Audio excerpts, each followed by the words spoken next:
em dic Bru i utilitzo pronom neutre i soc de Girona i conec a Llorenç... Un moment, que tu mossegues. Jo què?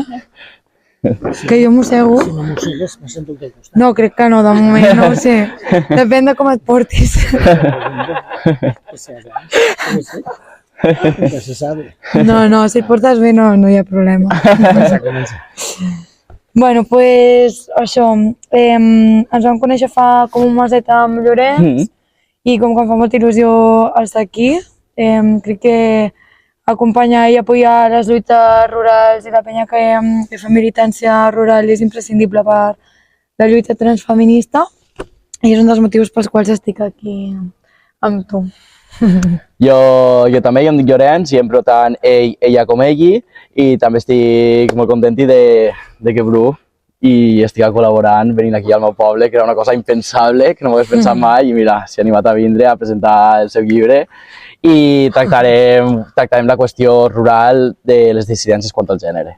Bé, doncs primer de tot avui, no sé si ho sabíeu, però és el dia de la memòria trans, que és una data que es va posar fa aproximadament uns 25 anys i va ser a causa d'un assassinat d'una dona trans. Llavors, avui és un dia una mica per reivindicar que les identitats trans tenim dret a viure vides dignes, a ser escoltades, a ser visibilitzades, a ser respectades i que al final els drets trans són drets humans i que crec que és una cosa que tota la societat hauria de fer-se responsable i també visibilitzar una mica en relació a totes les violències que patim les persones trans al nostre dia a dia, en entorns laborals, familiars, escolars, institucionals, sanitaris, etc. Una mica això. Sí, bàsicament crec que va ser quan Sonia Rescalvo, potser? Sí, l'assassinat de Sonia Rescalvo, també mencionar que és el primer assassinat el qual resta tipificat com a delicte d'odi, que fins aleshores no s'havia tipificat com a delicte d'odi ni existien com a tal. Avui en dia ja s'estan visibilitzant tot el que són els discursos d'odi també, molt secundats per l'extrema dreta, que està pujant en estos darrers anys i actualment i s'estan reproduint i molta gent se sent legitimada a desenvolupar agressions per un fet de rebre un suport o una projecció partidista. Aleshores, des d'aquí m'agradaria rememorar també que les persones trans al llarg de la història han estat invisibilitzades en la clandestinitat, menyspreades, violentades, assassinades, etc. I d'alguna manera hem d'evitar que hi tornem a temps passats. Molt bé, guai. Pues, dit això, primer de tot us presentaré el meu llibre, després us explicaré una mica de dinàmica i després parlarà el Llorenç, que ens presentarà... Vos presentaré, vaig fer un estudi sobre dissidències al món rural i delictes d'odi GCRDI, com li anomeno, LGBTI, gèneres, sexualitats i romanticismes dissidents i intersexuals, o LGBTI, lesbianes, gais, trans i LGBTI, intersex. Bueno, bisexuals i intersex. I bàsicament vaig fer un estudi emmirallat en municipis com Càlits, Sant Mateu i la Jana, on ja vaig entrevistar a persones de la comunitat i em van plasmar una mica com era la radiografia d'aquí de la zona i quines problemàtiques hi han viscut o fins i tot quines coses positives hi ha aquí al territori en esta qüestió. Vale, doncs començarem amb el meu llibre. Us explico una mica com anirà la dinàmica, vale? M'agrada bastant que sigui participatiu. Sí que és veritat que mola que no m'interrompiu, no? Si es creen com debats més intensos o així, es podem guardar per final o dubtes més concrets. Sí que si al llarg de la xerrada hi ha coses que no s'entenen, m'agradaria que m'ho feu saber perquè per mi és molt important el tema de l'accessibilitat i que hi hagi aquest intercanvi de coneixement. I us explico una mica com anirà la xerrada. Hi haurà tres etapes, una xerrada de 3 capítols, que dic jo. La primera serà una mica de conceptes bàsics, les 4 paraules importants per poder tenir un coneixement més o menys similar i llavors ja poder profunditzar una mica més. La segona etapa serà una mica de la transició, que si tu aquí també volguessis dir alguna cosa també seria guai, que parlem una mica de transicions trans i així, però a més també com ens qüestionarem una mica el propi gènere, perquè som dones que què som homes, per què, no? Què és una persona trans, què va suposar per nosaltres la nostra transició, o què està suposant, no? També. I un tercer apartat ja en relació al llibre, que bueno, pues explica una mica pues, com ha estat editat, no? Si és col·laboratiu o no, quins formats tenen, si té il·lustració, etc. Vale, pues, us sembla bé? Sí, Guai, super. molt bé. Vale, pues començo a explicar els conceptes bàsics. Primer de tot hi ha les 4 paraules molt importants que hem de saber diferenciar, que és l'expressió de gènere, l'orientació sexual, la identitat de gènere i el sexe biològic. Hi ha persones que potser us sona més el que estic parlant, però bueno, crec que és important pues, també repassar-ho, no? I parlar-ho i comentar-ho, sí? I sobretot, que també és molt important que jo soc una persona que està en procés de construcció com totes, que no tinc la raó absoluta, sí? Que potser hi ha coses que pues, no esteu d'acord, o etc. I pot ser segurament que jo ara tinc un discurs avui, que d'aquí 10 anys tinc un discurs pues, desenvolupat, evolucionat i que està bé, no? I que intentem de no caure en aquests punitivismes de ai, has dit això, no sé què, no? M'agrada que sigui un ambient més familiar i més còmode per totes. Vale, llavors, conceptes bàsics. Hi ha aquestes 4 paraules. L'expressió de gènere és com nosaltres expressem la nostra identitat de gènere, sí? Com ens ensenyem al món. Aquí tenim pues, la forma de gesticular, la forma de caminar, la forma de sentar-nos, no és el mateix sentar-nos així que sentar-nos així, no? Socialment, em refereixo. També el to de veu, que avui tinc la veu una mica així, no, el to de veu d'una mateixa persona pot canviar moltíssim de to, de greu a agut. De fet, hi ha persones trans, per exemple, que van a cursos, no?, per acostumar la seva veu a tindre un timbre més agut o més greu. Dintre de l'expressió de gènere tindria una expressió de gènere més femenina, més masculina o més neutra, que seria l'androgínia. No sé si ho havíeu sentit mai, les persones andrògenes. Bueno, es fa referència a una expressió de gènere d'entremig, no? De la feminitat i la masculinitat, diguem. Vale, això seria a nivell d'expressió de gènere. Després tenim l'orientació sexual. L'orientació sexual és el desig que sent una persona per diverses persones o una persona en relació al gènere. És a dir, que tenim persones heterosexuals, homosexuals, bisexuals, i el terme bisexual, aquí hi ha un debat polític que en un principi les persones bisexuals es reconeixien només en que els agradaven homes i dones, sí? Dos identitats de bi, sí? Però ara, fa uns anys, ja s'ha evolucionat el terme i ja no fa referència només a homes i dones, sinó que ja fa referència a que m'agrada més d'una identitat. Vale? Podria ser, per exemple, una dona que li agradessin les persones no binàries i els homes, no? Seria bisexual, sí? Això a nivell d'orientació sexual també és molt important recordar que hi ha persones asexuals, sí? Que són persones que no senten desig sexual. Aquestes persones sí que s'ubiquen dintre, algunes d'elles s'ubiquen dintre un espectre de la sexualitat. Què vol dir això? Que hi ha persones que senten zero atracció sexual, però hi ha altres que senten una mica d'atracció sexual o que depèn de quin cas senten atracció sexual. És a dir, que potser no volen mantindre relacions sexuals a nivell de genitals o certes pràctiques, però potser sí que tenen un desig sexual a nivell, per exemple, eròtic, no? De fer-se petons o d'acariciar-se així com, no? Que hi ha molts tipus de desigs sexuals. D'aquí hi ha una taula que vaig participar que es diu Lletres oblidades, que jo us recomano, que parlem una persona sexual, una bisexual i jo com a persona no binària. I aquesta persona sexual té molt de coneixement i crec que us pot interessar, ho podeu trobar al YouTube. Es diu Lletres oblidades del Centre LGTBI de Barcelona. Llavors, a nivell de sexualitat, parlem, per exemple, que hi ha persones que són demisexuals, sí?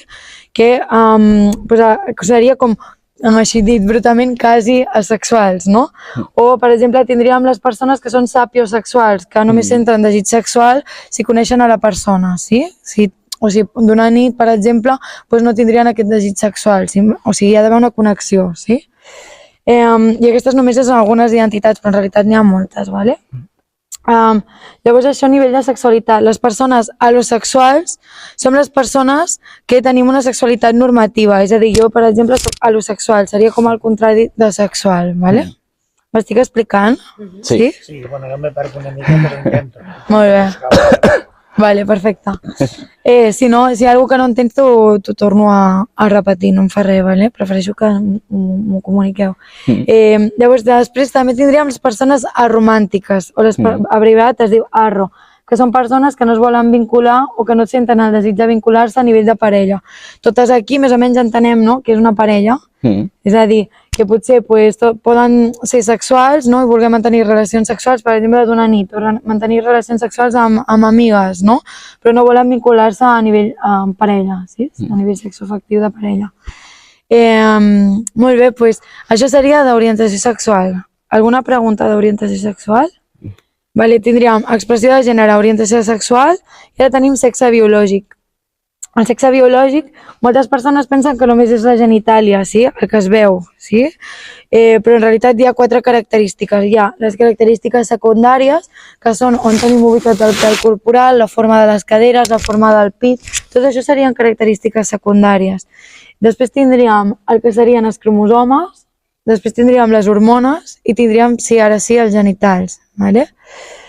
Aquí hi ha el que seria mascle, sí? Femella, i aquí també hi ha una identitat molt discriminada, que són les persones intersexuals, que no vull ocupar molt d'espai amb això perquè jo no soc una persona intersexual, però crec que és molt important donar-li visibilització, ja que és un col·lectiu molt discriminat. No sé si us sona LGTBI, doncs la I és de persones intersexuals, vale?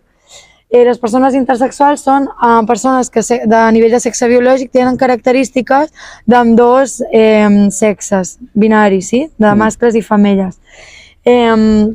Aquestes persones reben molta opressió i discriminació des de ben petites, se les mutila genitalment, se les hormona des de ben petites sense el seu consentiment, moltes vegades ni tenen el consentiment de les famílies ni tan sols, i això fa que al llarg dels anys puguin tindre molts problemes de salut. Per exemple, jo tinc una amiga que és intersexual i fa 30 anys que s'està medicant, no? I clar, no hi ha estudis perquè no hi ha hagut com pressupost destinat a què passa si aquesta persona deixa la medicació, per exemple. I ara la meva amiga vol deixar la medicació i pensa, ostres, però realment no sé què pot passar i pot ser alguna molt xungo, no? Com que portes molts anys medicant-te i que no hi ha estudis ni s'han dedicat energies a aquesta comunitat, no? I diuen que hi ha tantes persones intersexuals com pels roges hi ha al món, és a dir, que diuen que hi ha un 3-4% de la població. Estem parlant de xifres molt elevades, ¿vale? Per exemple, una persona intersexual, perquè ens acabem d'entendre, podria ser que tingués un forat de la vagina superpetit, no?, i que tingués penis, per exemple, sí? O que tingués testicles interns, no?, com variacions. M'explico? Sí? Vale, una vegada, i de temes intersexuals, s'ha publicat un llibre molt guai que es diu La rebel·lió de les hienes, que no sé si el coneixeu, us el recomano 100%, si us mola llegir. I també hi ha un col·lectiu a Barcelona, em sap greu, referències de Catalunya perquè soc d'allà. Si teniu referències del País Valencià, estic encantadíssima d'aprendre també de vosaltres. Hi ha un col·lectiu que es diu Ida Intersex, que ho podeu trobar a Instagram, internet, i tenen informació molt guai, també. Vale, doncs ja tindríem el que seria expressió, orientació i sexe biològic. I llavors quedaria la identitat de gènere, que és el que venim a parlar aquí, Llorenç i jo avui, bàsicament. Bueno, Llorenç aprofundirà també en l'orientació, però bueno. Vale, doncs la identitat de gènere només la podem assignar nosaltres mateixes, això és superimportant, vale? No ens pot vindre assignada des de fora. I això està passant socialment, no? Quan un nadó neix, se li assigna un gènere determinat només perquè té uns genitals concrets, normalment, no? I el gènere, com bé sabeu, i si no ho sabeu, us ho explico, és una construcció social i cultural. És a dir, no és el mateix ser una dona a Xile que ser una dona a Kazajistan que ser una dona a Sud-àfrica, no? I tampoc és el mateix ser una dona actual que ser una dona de l'època medieval de fa 10 segles, sí? Per això es diu que és una construcció social i cultural, perquè depèn de l'època històrica i depèn de la visió que té la societat en relació al gènere, sí? En la identitat de gènere, a la nostra societat tenim una cosmovisió que és una forma de veure la vida, la cosmovisió és la forma de veure la vida, molt binària, home-dona, però això en general, no només amb la identitat de gènere blanc, negre, pobre, ric, feliç, trist, no? Bueno, com... I això també passa amb la identitat de gènere. Per això, normalment, les dues identitats binàries, és a dir, home-dona, són les més visibles i les acceptades socialment.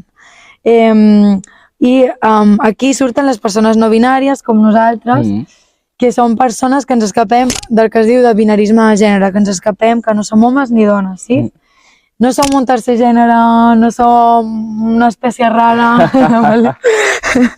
Simplement, ¿vale? Som tres coses, jo sempre defineixo de les tres formes. Són persones que ens trobem entre una escala d'home-dona, sin algun punt del mig, ¿vale? Que ens escapem totalment d'aquestes identitats, que són les persones a gènere, que no tenen gènere, i les persones de gènere fluid.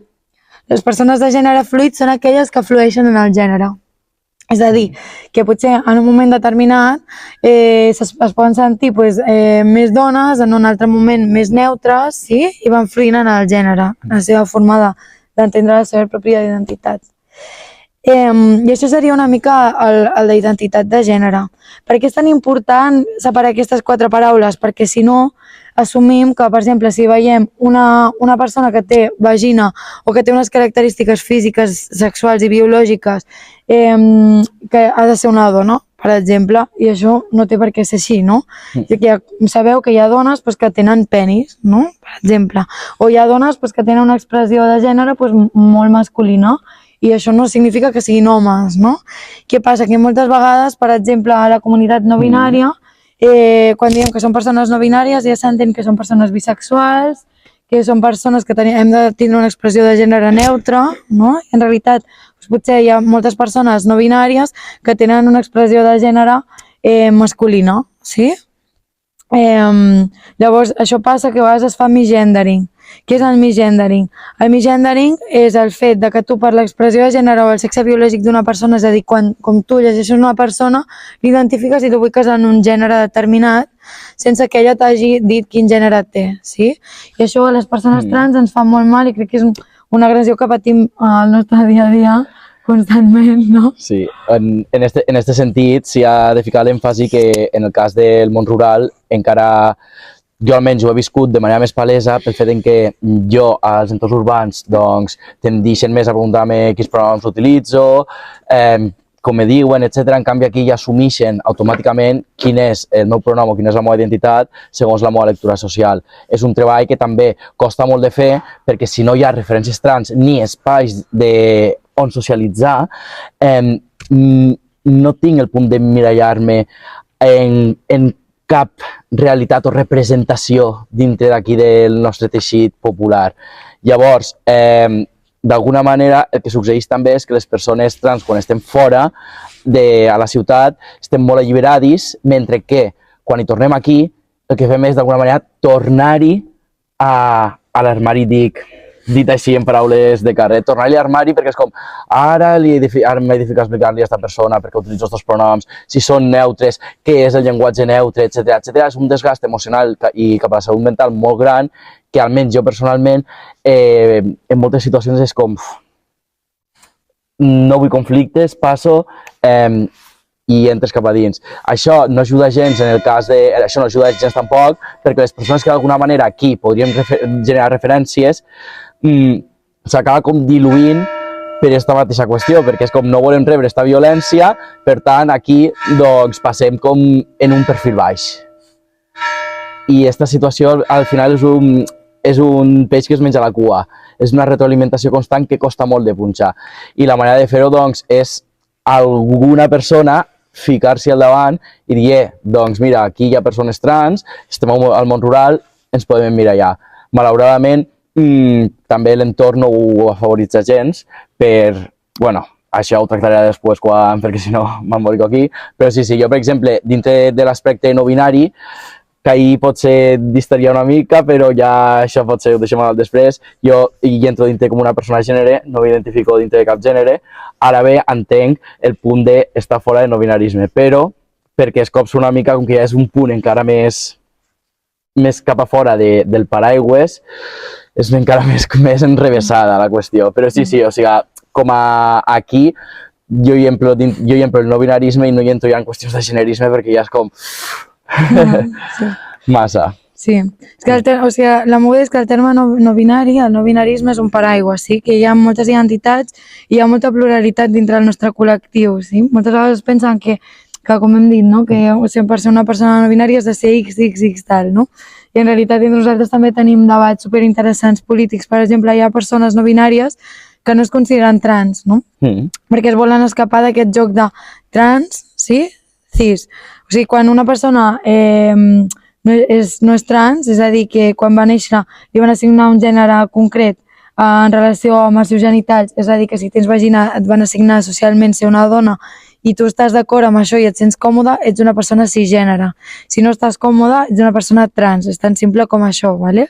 Llavors, hi ha persones no binàries que es volen escapar d'aquest binarisme de home, dona, cis, trans, sí? Llavors s'ubiquen fora d'això també i també és una realitat. En canvi, altres persones pues, que com jo, que jo sí que em considero una persona trans, que per mi pues, és molt important pues, crear xarxa, no? Amb totes les companyes trans i anar totes a una, i per mi pues, és una identitat molt important també el fet de ser trans, no? I no binària.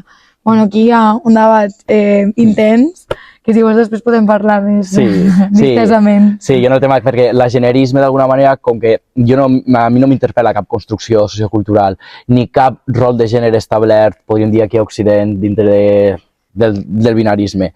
Per tant, jo me'n sortiria fora dels paraigües directament.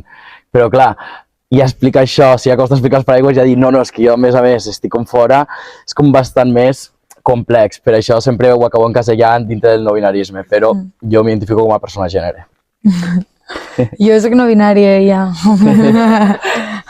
I per fer referència al que us estàvem explicant, que em sembla que ens pot ajudar una mica a Llorenç i a mi, aquestes són només algunes de les identitats no binàries, vale? I les seves banderes. Per exemple, hi ha les persones de gènere fluid, les persones demigèneres, que són, així dit brutalment, serien com quasi, per exemple, es diu demidona, no? Que seria quasi dona, alguna cosa així, sí? Llavors, per exemple, hi ha les persones pangènere, que tenen més d'un gènere, les persones intergèneres, que són persones intersexuals, que són persones no binàries, ¿vale? Com que hi ha moltes identitats possibles. Llavors, el tema trans, transsexual, transgènere. Per què utilitzem en general trans, ¿vale? Amb el terme transsexual ho va inventar un senyor acadèmic científic, vale, blanc, etc., de classe alta occidental, per dir que nosaltres teníem una malaltia mental, que teníem un trastorn, i que estàvem malaltis, bàsicament. I que nosaltres estàvem, aquí ve una mica la idea d'aquest el cos equivocat, no? De que totes les persones trans hem de tindre disfòria de gènere, que hi ha disfòria de gènere és sensació d'incomoditat amb alguna part del teu cos, sí? Doncs hi ha persones trans que no tenen disfòria de gènere, hi ha persones trans que tenen disfòria de gènere, hi ha persones trans que tenen el cul o el pit o els genitals, i a més també normalment sol ser fluid, no? Jo potser ara mateix no estic sentint disfòria, però d'aquí una setmana dic uf, sí, saps? O anant a la platja dic uf, em posa a la platja sí, no?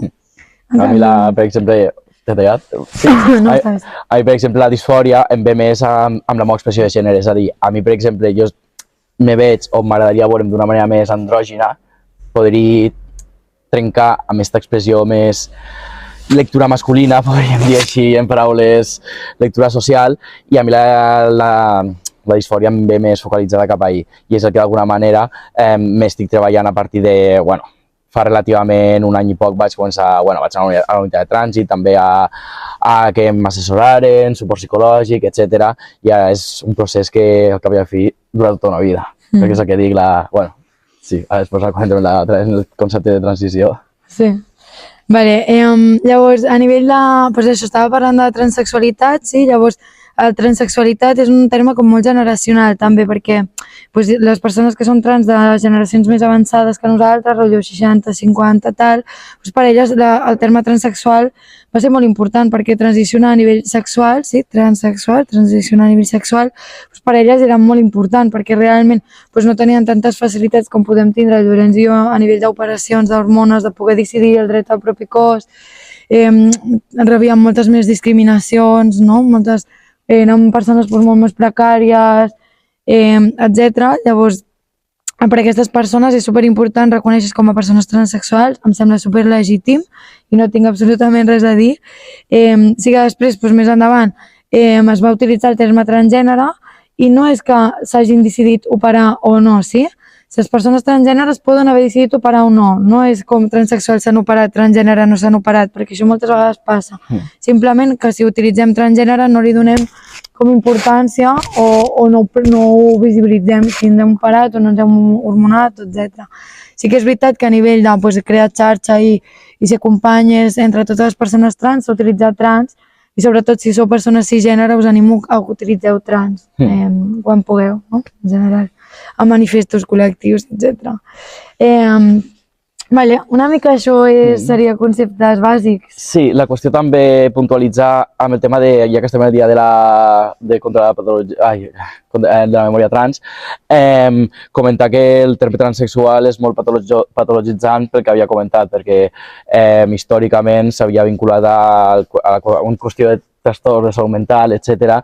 I s'havien fet moltes aberracions, des d'electroxocs, etc., cap a les persones trans. Per tant, sí, o sigui, aquesta terminologia sí que és cert que persones de 50-60 anys sí que l'accepten com una qüestió d'identitat pròpia pel context, però actualment està tenint un punt de deixar d'ús per aquesta qüestió, per evitar la patologització. Exacte, sí. De fet, fa molt poc que s'ha tret del DMS, no? Que és molt fort, o sigui, fa molt pocs anys. T'explica, si vols. Sí.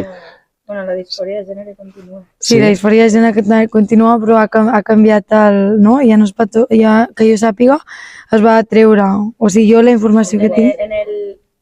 En el CIE 11, que seria com el DSM és la bíblia dels trastorns. De salut mental, sí, és com un llibre on ja estan totes les malalties de salut mental.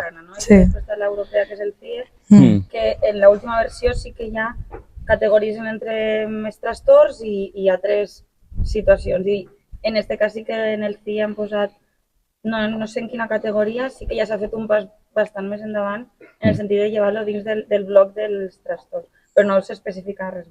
Que justament és un TFM sobre algo, però... El llibre ho explico, és que clar, jo no soc jurista, però sí que he anat a alguna xerrada i sí que és veritat que hi havia una crítica en relació a això, però es diu que em sembla que és del 2018, que es va treure la...